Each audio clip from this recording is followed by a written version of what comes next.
Isang magandang araw po muli mga minamahal nating kababayan.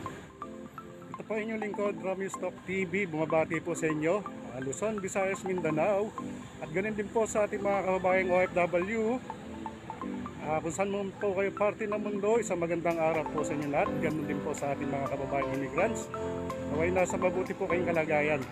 So dito po tayo, update lang po dito sa may Pandakan. Yung nakikita niyo pong background dyan po sa likod, dyan po yung Skyway Stage 3. Ayan, so bali update ko lang po kayo mga minamahal nating kababayan.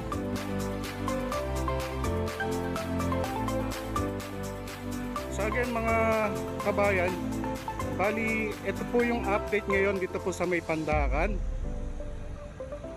Ayan, so ito po yung supposed to be na na magkakaroon ng on-ramp, off-ramp dito sa lugar na to. So ito po, tagos po ito, yung magiging exit entrance point nito ay tagos po ito dyan po sa may Santa Mesa. Ayan, dyan po, papunta po yan dyan. So ito mga kabahayan na yan, naabisuhan na po sila na darating po yung time na magkakaroon po dyan ng clearing dito sa area na yan. Diyan po sa area na to magkakaroon po ng clearing yan, yung residential. So sa ngayon kabayan, mga ilang rebarricades na. Rebarricades ang naitatayo.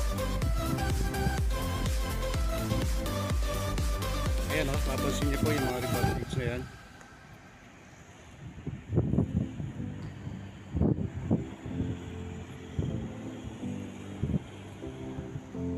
So kabayan, itong nakikita natin, ito po yung kahabaan ng ng Skyway Stage 3.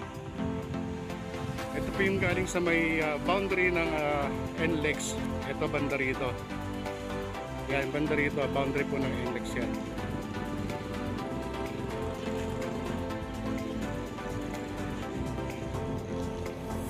So yung gawin doon, kabayan, yan po yung papuntang Plaza Dilaw, going to South S-Lex. Ayan, yung S-Lex boundary. Ayan, yan po yung papunta yun. Yan po yung papunta doon. So sa ngayon, ito pa lang po yung development, mga minamahal nating kababayan.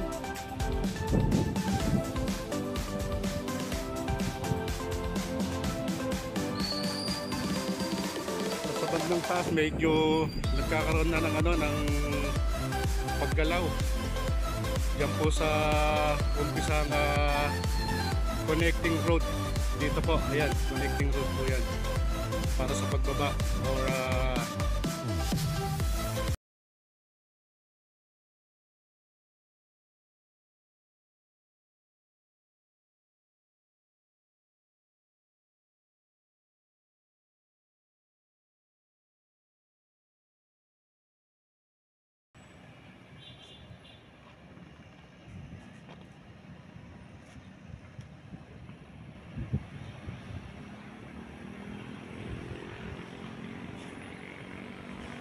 so kabayan, ito po yung update dito po sa may Pandakan connecting road.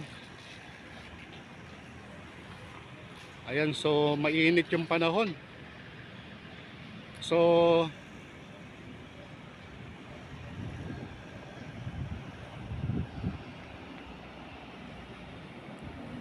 dito po dadaan yung road. Ayan, yung road dyan po dadaan. Yun po, magkakaroon po rito ng magkakaroon po dyan ng clearing sa mga residential na to. Ayan. So yan po yung papuntang PUP Santa Mesa. So punta po tayo para at least ma-update din po kayo. So ito po kabayan yung mga tatamaan na residential area. Ayan, so 2019 nag-advise na po ang San Miguel infrastructure na magkakaroon ng clearing. Pinagpaliban po muna gawa po sa meron po tayong pinagdadaanang sa ekonomiya. So ito yung mga area na yan, i-clearing po yan. Na-advise na po sila. Nakausap ko po yung isang barangay kagawad na nagkaroon na nga po ng ng pag-uusap tungkol sa bagay na yan.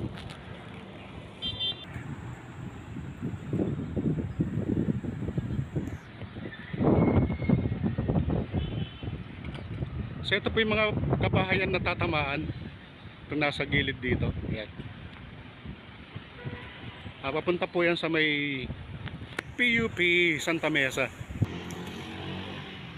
So kabayan, ito po yung mga tatamaang residential. Ayan.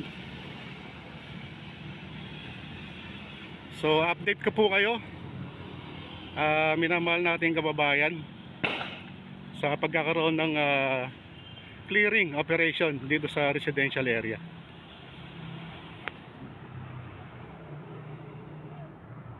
Yan, going to PUP Santa Mesa.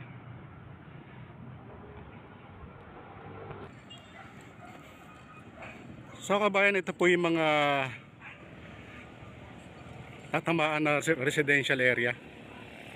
Yan.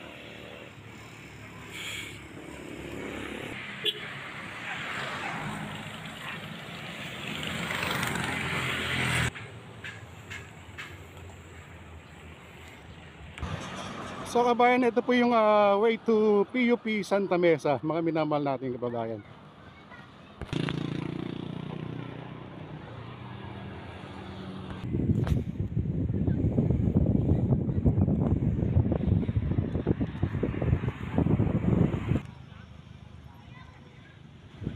Ito naman mga kababayan, itong mga kabataan na to, ito naman po yung ginagawa nilang hanap buhay, yung pagkuha ng mga lumulutang na plastic dito po sa ibabaw ng ilog Pasig. Yan po yung ginagawa nila. Ayan yung mga inaanod na plastic dyan. Hagisan nila ng panlambat. At yun, gagawin nilang kalakal per kilo. Ayan, may mga poste na po na nakaabag, mga butas.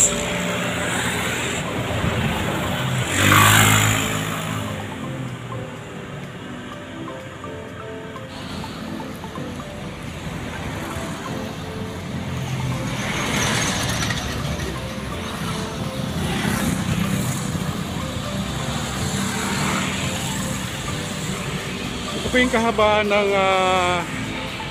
Santa Mesa. Ayan, PUP Santa Mesa. So dito po magkakaroon ng connecting road. Ayan, ito naman papunta naman po yung Launlaan.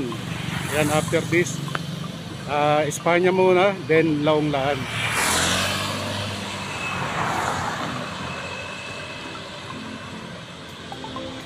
So ayun, may mga naka-mark na nabubutasan. Again